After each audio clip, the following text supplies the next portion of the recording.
दिव्यांग मलसाय नेताम को मिला राशन कार्ड। मलसाय ने कलेक्टर के सामने रखी थी अपनी समस्या। कोंडागांव के फरसगांव पंसांगी मार्ग पर पुल निर्माण कार्य शुरू। 4 पहिया और भारी वाहनों की आवाजाही पर प्रतिबंध। बस्तर में ब्लॉक स्तरीय ओलंपिक का किया शुभारंभ। उप मुख्यमंत्री अरुण साव ने किया शुभारंभ। 5 दिवसीय चलेगी प्रतियोगिता। जगदलपुर में मादक पदार्थों की तस्करी पर कार्रवाई। पुलिस कप्तान के आदेश पर चल रही है कार्रवाई। स्कूल स्टेट गेम्स का आयोजन 28 अक्टूबर से 31 अक्टूबर तक हुआ आयोजन। 110 खिलाड़ी कई खेल प्रतियोगिता में लेंगे भाग।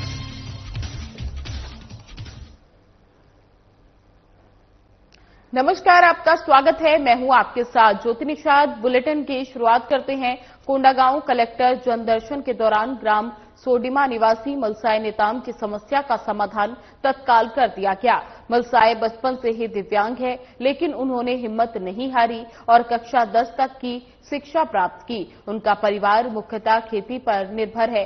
मलसाय अपने भाइयों के साथ घर के छोटे मोटे कार्यों में सहयोग करते हैं। जनदर्शन के दौरान मलसाय ने राशन कार्ड न होने की समस्या कलेक्टर नुपुर राशिपन्ना के समक्ष रखी।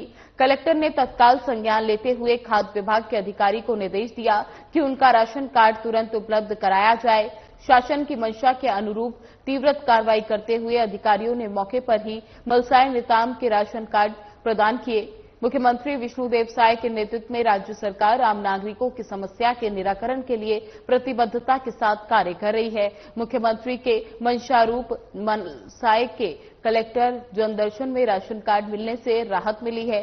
मलसाय ने तत्काल राशन कार्ड मिलने पर प्रशासन के प्रति आभार व्यक्त किया है। जनदर्शन में कुल 39 आवेदन प्राप्त हुए। साप्ताहिक जनदर्शन कार्यक्रम में कलेक्टर नुपुर राशिपन्ना ने जिला मुख्यालय के सभा कक्ष में ग्रामीणों की समस्याएं सुनी। उन्होंने जनदर्शन में पहुंचे नागरिकों की बातों को गंभीरता से सुना और संबंधित विभाग अधिकारियों को प्राप्त आवेदन का तीव्रता और प्राथमिकता से निराकरण करने का निर्देश दिया। जनदर्शन में जिले के कई ग्रामों से आए ग्रामीणों ने अपनी समस्याएं और मांगे प्रस्तुत की। इस दौरान निवासी राम सिंह सोडी ने हैंडपंप खनन की मांग की। ग्राम बड़े ओड़ा गांव निवासी सुकुराम नाग ने सीसी रोड की मांग की। ग्राम मगोदा निवासी बसमन नेताम ने नवीन आंगनबाड़ी केंद्र की मांग की। इसके अलावा जनदर्शन में लगभग कुल 39 आवेदन प्राप्त हुए, जिन पर कलेक्टर ने विभागीय अधिकारियों को आवश्यक कार्रवाई सुनिश्चित करने के निर्देश दिए।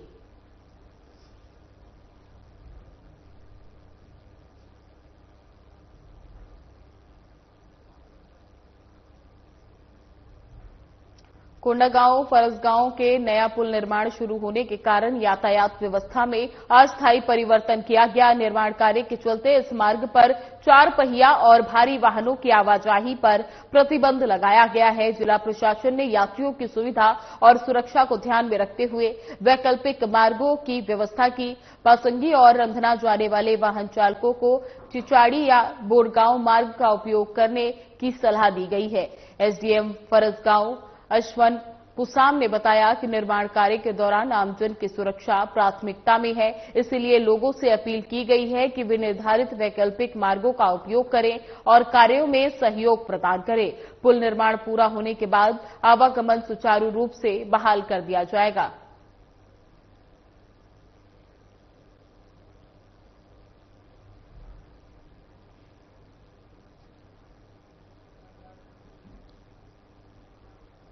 छत्तीसगढ़ के उप मुख्यमंत्री अरुण साव ने कांकेर के ब्लॉक स्तरीय बस्तर ओलंपिक का भव्य शुभारंभ किया। साथ ही खेल मैदान पहुंचकर उन्होंने खिलाड़ियों का उत्साह बढ़ाया और खुद भी तीरंदाजी का आनंद लिया। ये 5 दिवसीय आयोजन होगा, जिसमें 11 पारंपरिक और आधुनिक खेल प्रतियोगिताएं शामिल की गई हैं। उप मुख्यमंत्री साव ने कहा कि बस्तर ओलंपिक केवल खेलों का महोत्सव नहीं, बल्कि बस्तर की संस्कृति, विकास और खेल भावना का प्रतीक है।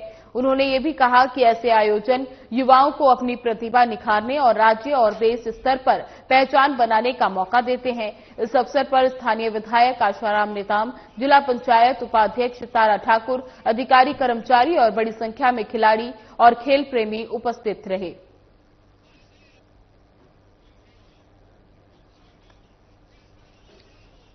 आपको बता दें कि छत्तीसगढ़ के उप मुख्यमंत्री अरुण साव ने कानकेर में ब्लॉक स्तरीय बस्तर ओलंपिक का भव्य शुभारंभ किया। खेल मैदान पहुंचकर उन्होंने खिलाड़ियों का उत्साह बढ़ाया और खुद भी तीरंदाजी का आनंद लिया। ये 5 दिवसीय आयोजन होगा, जिसमें 11 पारंपरिक और आधुनिक खेल प्रतियोगिताएं शामिल होंगी। उप मुख्यमंत्री साव ने कहा कि बस्तर ओलंपिक केवल खेलों का महोत्सव नहीं, बल्कि बस्तर की संस्कृति, विकास और खेल भावना का प्रतीक है। उन्होंने ये भी कहा कि ऐसे आयोजन युवाओं को अपनी प्रतिभा निखारने और राज्य और देश स्तर पर पहचान बनाने का मौका देते हैं। इस अवसर पर स्थानीय विधायक आशाराम नेताम, जिला पंचायत उपाध्यक्ष तारा ठाकुर, अधिकारी, कर्मचारी और बड़ी संख्या में खिलाड़ी और खेल प्रेमी उपस्थित रहे।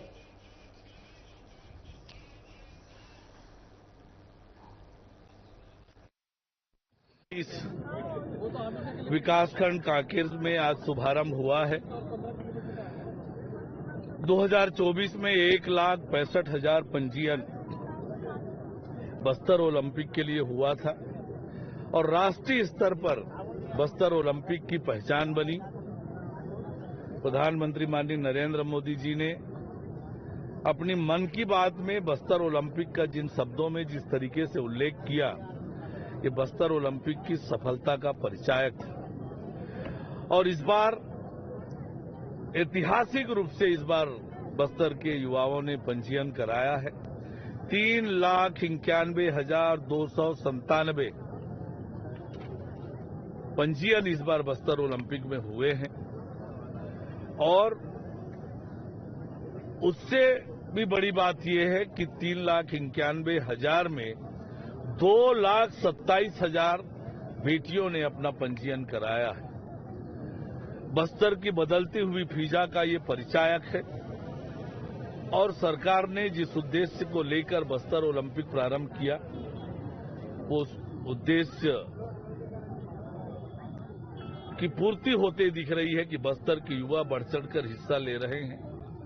बस्तर के युवाओं की प्रतिभा राष्ट्रीय स्तर पर पहचानी जाए, राष्ट्रीय स्तर पर आए, इसको लेकर निश्चित रूप से बस्तर ओलंपिक का ये आयोजन बहुत कारगर होगा। और आज कांकेर विकासखंड में विकासखंड स्तरीय बस्तर ओलंपिक का शुभारंभ हुआ है। निश्चित रूप से कांकेर में जो प्रतिभा है वो उभर कर आएगी। यहां से जिले में जाएंगे, जिले से संभाग स्तरीय आयोजन में सहभागी बनेंगे। बस्तर जिले में मादक पदार्थ की तस्करी पर पुलिस की सख्त नजर बनी हुई है। थाना नगरनार पुलिस ने कार्रवाई करते हुए ओडिशा से भोपाल की ओर ले जा रहे एक ट्रक से 73.80 किलो गांजा जब्त किया। ट्रक चालक मुरादसा निवासी राजगढ़ मध्य प्रदेश को गिरफ्तार किया गया। जब्त गांजे की कीमत करीब 7.30 लाख रुपए बताई जा रही है। पुलिस को मुखबरी से सूचना मिली थी कि एक गोल्डन ब्राउन रंग का आयशर कंपनी का ट्रक ओडिशा से अवैध रूप से गांजा लेकर मध्य प्रदेश जा रहा है। सूचना पर ग्राम धनपूंजी फॉरेस्ट नाका NH 63 पर पुलिस टीम ने नाकाबंदी की। कुछ देर बाद संदिग्ध ट्रक को रोककर जांच की गई। ट्रक के डाला में टेनफिक्स पंचिंग में 8 बड़े प्लास्टिक बैग में 73 पैकेट में 73 गांजा पाया गया। आरोपी ने बताया कि वे ओडिशा से गांजा लेकर भोपाल की ओर जा रहा था और माल को वैध उद्योग सामग्री के आड़ में छिपाया गया था। नगरनार पुलिस ने बताया कि गांजा तस्कर लगातार नए नए तरीके अपना रहे हैं, लेकिन पुलिस भी हर स्तर पर नजर रखे हुए है।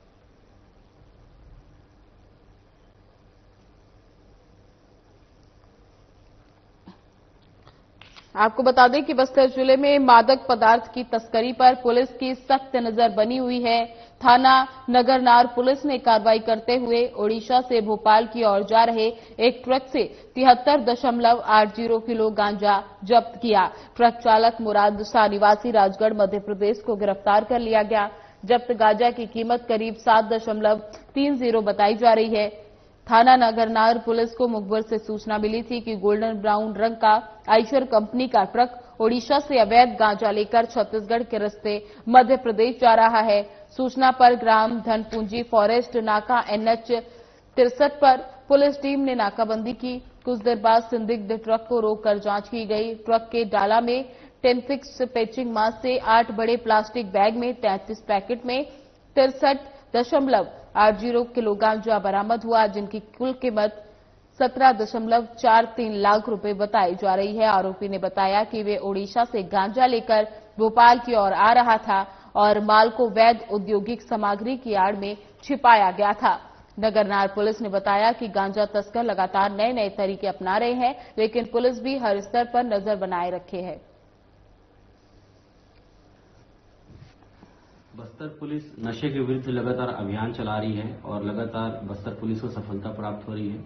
इसी कड़ी में कल धनकुंजी नाका नगरनाथ के सामने में एमसीपी लगाई गई थी, तो एक आयशर वाहन 1114 जो कि संदिग्ध स्थिति में वहां से गुजर रहा था, जिसे रोक करके उसमें लदे हुए सामान की चेक की गई, तो उस गाड़ी से लगभग 75 किलो गांजा, जिसकी बाजारू कीमत लगभग 7.5 लाख रुपए है, मिला, जिसे विधिवत जब्त किया गया और अपराध क्रमांक 240/25 कायम किया गया धारा 20 का एनडीपीएस के तहत।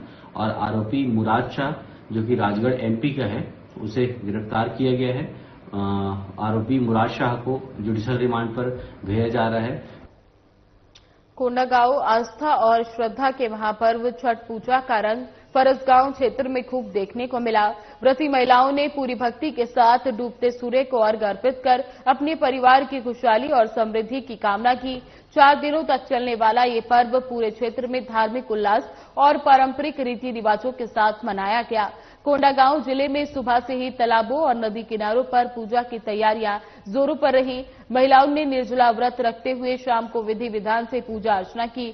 पूजा के लिए व्रतियों ने मौसमी फल, बांस की टोकरी, कच्ची हल्दी, अदरक और मिट्टी के दीपक खरीदे। घरों में पारंपरिक प्रसाद जैसे ठेकुआ, चावल और गुड़ से बने पकवान तैयार किए गए।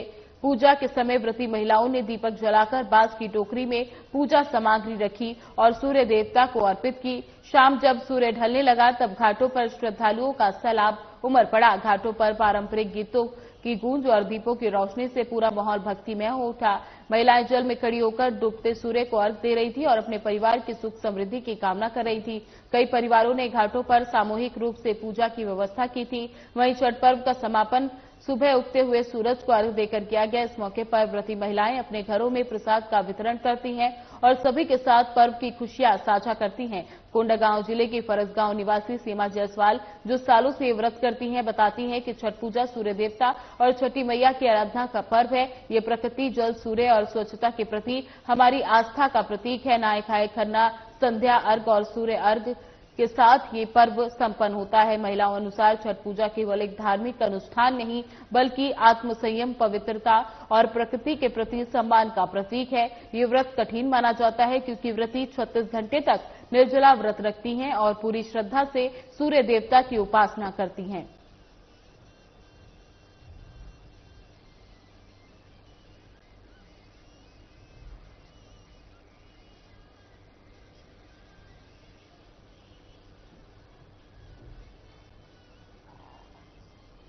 कोंडागांव स्कूल स्टेट गेम्स 2025-26 का आयोजन सरगुजा में 28 अक्टूबर से 31 अक्टूबर तक किया जाएगा। इस अवसर पर बस्तर संभाग से कुल 110 खिलाड़ी भाग लेंगे। कोंडागांव जिले से 8 छात्र छात्राएं चयनित हुए हैं, जिनमें से 5 विद्यार्थी स्वामी आत्मानंद उत्कृष्ट अंग्रेजी माध्यम विद्यालय जामकोटपारा के हैं। इसके अतिरिक्त एक छात्रा मदर टेरेसा स्कूल बोरगांव, एक छात्र मॉडल स्कूल फरसगांव और एक छात्र पीएम सेजेस फरसगांव से चयनित है। दिलेंद्र देवांगन जामकोटपारा के स्पोर्ट टीचर और टीम मैनेजर सौरभ मिडाम ने बताया कि विद्यार्थी जिला स्तरीय प्रतियोगिताओं में उत्कृष्ट प्रदर्शन करते हुए राज्य स्तर पर अपनी जगह बना रहे हैं। उन्होंने उम्मीद जताई कि खिलाड़ी अपने प्रदर्शन से जिले का नाम गौरवान्वित करेंगे। विद्यालय के प्राचार्य शिवलाल शर्मा ने खिलाड़ियों को शुभकामनाएं देते हुए कहा, हमारे विद्यार्थी न केवल शैक्षणिक क्षेत्र में बल्कि खेल के क्षेत्र में भी अपनी प्रतिभा का प्रदर्शन कर रहे हैं। हमें पूर्ण विश्वास है कि वे राज्य स्तर पर भी सफलता प्राप्त कर कोंडागांव का मान बढ़ाएंगे।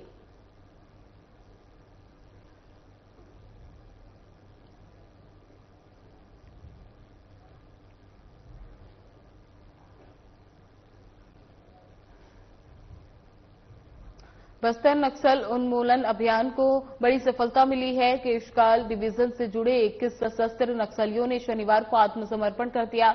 मुख्यधारा में लौटने का निर्णय लिया है। बस्तर रेंज के आईजी पी सुंदरराज ने जानकारी दी कि आत्मसमर्पण करने वाले नक्सलियों में डिवीजन कमेटी सेक्रेटरी मुकेश, साथ ही 13 महिला और 8 पुरुष कैडर शामिल है। आपको बता दें कि नक्सलियों ने कुल 18 हथियार जमा किए हैं, जिनमें AK-47, 4 SLR, 2 इंसेंस और राइफल, 2 सिंगल शॉट राइफल और 1 BGL हथियार मिला है। वहीं पुनर्वास करने वालों में 4 DVCM, 9 ACM और 8 पार्टी सदस्य शामिल हैं। बस्तर आईजी सुंदरराज पी ने कहा कि केंद्र और राज्य सरकार की संवेदनशील पुनर्वास नीति के कारण नक्सल प्रभावित इलाकों में बदलाव की नई शुरुआत हुई है। साथ ही बताया कि प्रधानमंत्री नरेंद्र मोदी, केंद्रीय गृह मंत्री अमित शाह और मुख्यमंत्री विष्णुदेव साय के मार्गदर्शन में नक्सली अब समाज की मुख्यधारा में लौट रहे हैं। पहले 210 माओवादी आत्मसमर्पण कर चुके हैं और अब 21 और जुड़ गए हैं। वहीं बस्तर आईजी सुंदरराज पी ने कहा कि शासन उन सभी का सम्मानपूर्वक स्वागत करने को तैयार है जो हथियार छोड़ना चाहते हैं, लेकिन जो अब भी हिंसा पर अड़े हैं उनके खिलाफ कठोर नक्सल ऑपरेशन जारी किया जाएगा। साथ ही बताया कि पश्चिम और उत्तर बस्तर में स्थिति काफी सुधरी चुकी है, जबकि दक्षिण बस्तर में अभी लगातार प्रयास जारी है। बस्तर की जनता की शांति और विकास ही पुलिस और प्रशासन की सर्वोच्च प्राथमिकता है। वहीं 21 नक्सलियों का एक साथ आत्मसमर्पण बस्तर में शांति और विश्वास की दिशा में एक और बड़ी सफलता मानी जा रही है।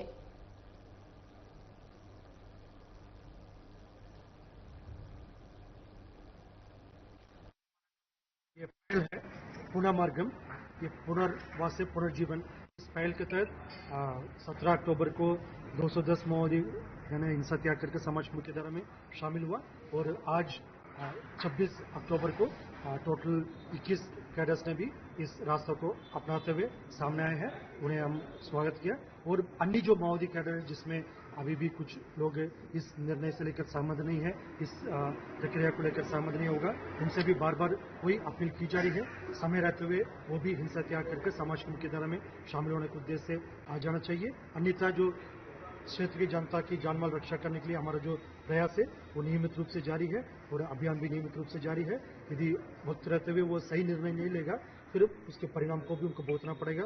ऑपरेशन सभी इलाकों में लगातार जारी है। जो हिंसा छोड़कर मुख्यधारा में शामिल होने के उद्देश्य आ रहे थे उन्हें बार बार हम इस बात को दोहराते हैं, उन्हें हम बिल्कुल स्वागत करते हैं। लेकिन जंगल में रहते हुए हथियार लेकर क्षेत्र की जनता के जानमाल को नुकसान पहुंचाने के लिए कोई भी यदि कोई हरकत करेंगे या उस टाइप का साजिश के लिए सोचेगा भी, वो गंभीर परिणाम को उनको भुगतना पड़ेगा। इस विषय भी बहुत स्पष्टता से हम कहना चाहते हैं और हमें पूरा विश्वास है अन्य जो माओवादी कर भी जो इस विषय को ध्यान में रखकर जल्दी आ जाएंगे, क्योंकि आप लोग ने ये विषय को भी ध्यान दिया होगा।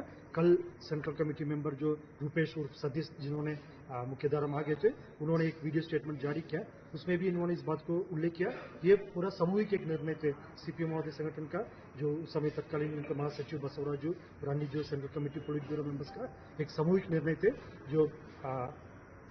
जो माओवादी कैडर्स जो सशस्त्र आंदोलन को विराम देते हुए जो समाज मुख्यधारा में शामिल होने के लिए सहमत होना चाहिए करके इस बात को उत्तर सब जोनल ब्यूरो में अधिकतम माओवादी कैडर स्वीकार करके सामने आए थे। दक्षिण सब जोनल ब्यूरो में जो अभियानी कुछ politburo member, central committee member, उन्होंने इस बात को नीचे लेवल कैडर तक उसको संदेश को पहुंचने नहीं दिया। मुख्यमंत्री डॉक्टर मोहन यादव ने मध्य प्रदेश स्थापना दिवस कार्यक्रम की तैयारियों की समीक्षा की। वहीं सीएम ने जानकारी देते हुए बताया कि मध्य प्रदेश के स्थापना दिवस पर प्रदेश को पीएम श्री पर्यटन हेली सेवा की महत्वपूर्ण सौगात मिल रही है। 1 नवंबर को भोपाल से उज्जैन हेलीकॉप्टर रवाना होंगे। ये सांकेतिक शुरुआत होगी और नवंबर माह में ही नियमित रूप से पर्यटकों और श्रद्धालुओं के लिए हेलीकॉप्टर सेवा संचालित होगी। इस सेवा की विशेषता ये है कि मध्य प्रदेश पर्यटन के माध्यम से पर्यटकों और श्रद्धालुओं को रहवास और स्थानीय ट्रांसपोर्ट की सुविधा भी प्रदान की जाएगी। मध्य प्रदेश में 3 विभिन्न क्षेत्रों के लिए हेलीकॉप्टर सेवा संचालित की जाएगी। इसके साथ ही प्रदेश के 9वें एयरपोर्ट उज्जैन के लिए 1 नवंबर को अनुबंध से संबंधित कार्यवाही पूर्ण कर ली जाएगी।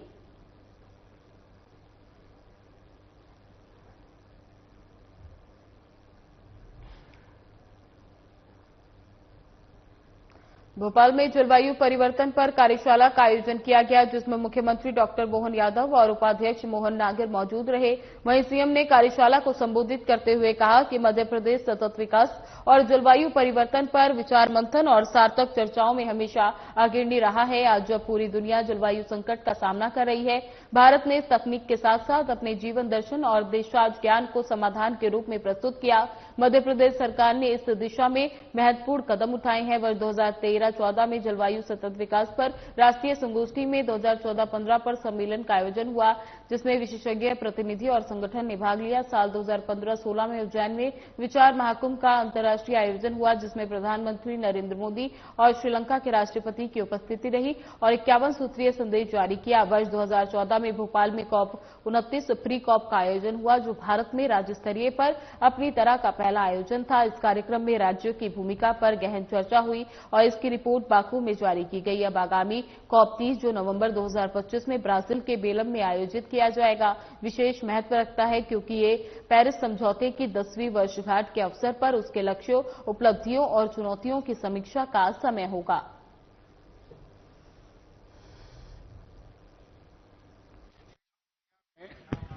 जो जलवायु परिवर्तन है और उसके आधार पर जो हमारी जीवन शैली है, उसको लेकर के हमारे राज्यों का योगदान और देशों का योगदान, उसमें किस प्रकार से हम तापमान को कम कर सकते हैं, हमारी जीवन शैली में परिवर्तन कर सकते हैं, उसको लेकर के यहाँ मैपकास्ट के द्वारा और एक कार्यशाला का आयोजन किया है, जिसमें हमारे देश भर के और वैज्ञानिक यहाँ पर आए हैं।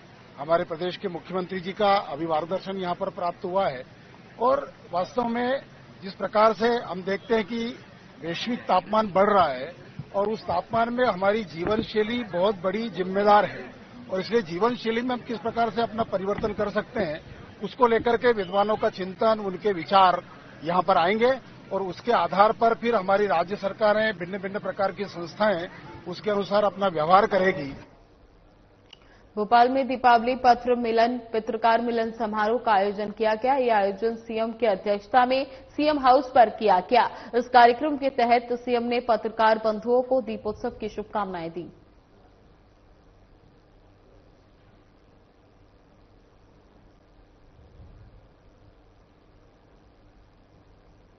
साइबर सुरक्षा की रोकथाम को लेकर सीएम यादव ने बोलते हुए कहा कि पीएम मोदी के नेतृत्व में पूरे देश में साइबर अपराध रोकने के लिए अक्टूबर माह में अभियान चलाया जा रहा है। नई तकनीक के उपयोग के साथ आने वाली चुनौतियों और दुरुपयोग को रोकने के लिए यह अभियान उपयोगी साबित होगा।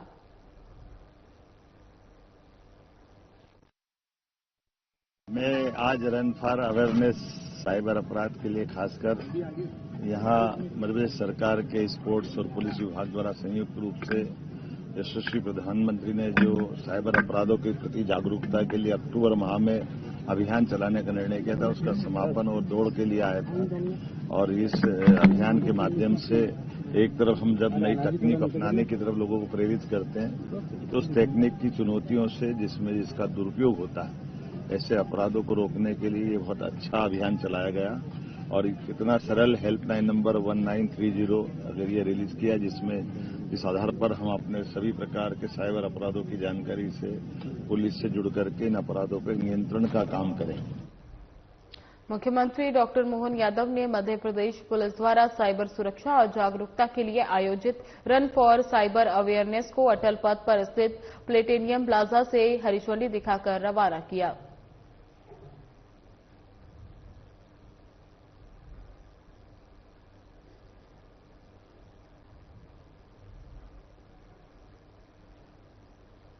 विधायक भंवर सिंह शेखावत द्वारा आयोजित दीपावली मिलन समारोह में दूर दराज के क्षेत्रों से भी बड़ी संख्या में लोग शामिल हुए, जिसमें पुराने समर्थकों की भी उपस्थिति देखी गई।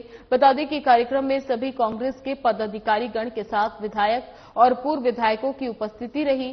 स्नेह भोज के दौरान पंडाल में चारों ओर से की गई आतिशबाजी और स्टेज पर मधुर ध्वनि से संगीत लोगों में काफी पसंद किया गया। साथ ही दीपावली मिलन समारोह में और विधायक शेखावत को बधाई देने के लिए महिदपुर विधायक दिनेश बोस, सरदारपुर विधायक प्रताप ग्रेवाल, धर्मपुरी पूर्व विधायक पांचीलाल मेडा, बड़नगर पूर्व विधायक मुरली मोरवाल, पूर्व जिला अध्यक्ष कमल किशोर सहित बड़ी संख्या में पत्रकार उपस्थित रहे।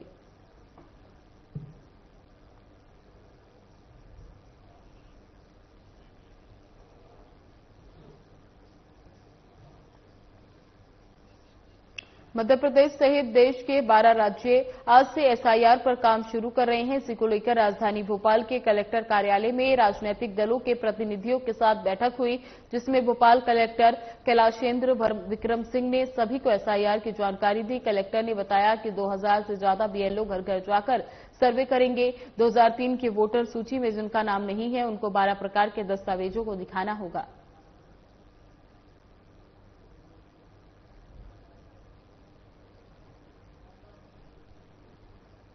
फिलहाल बुलेटिन में बस इतना ही। बने रहे हमारे साथ। नमस्कार।